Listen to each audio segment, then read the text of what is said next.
इंसान से बंदा बनने का नुस्खा बहुत आसान है।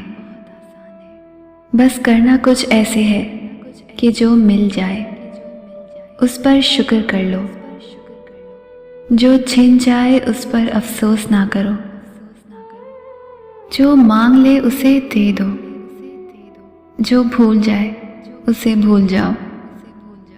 दुनिया में खाली हाथ आए थे, खाली ही जाना है। बस जितनी ज़रूरत हो उतना ही रखो, हुजूम से परहेज़ करो, तन्हाई को साथ बनाओ, मुफ्ती हो तब भी फतवा जारी ना करो। जिसे खुदा ने ढील दी हो उसका एहतिसाब कभी ना करो। बिला ज़रूरत सच फसाद होता है।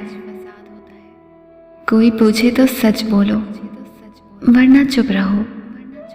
बस एक चीज़ का ध्यान रखना, किसी को खुद नहीं छोड़ना, दूसरे को फैसले का मौका देना।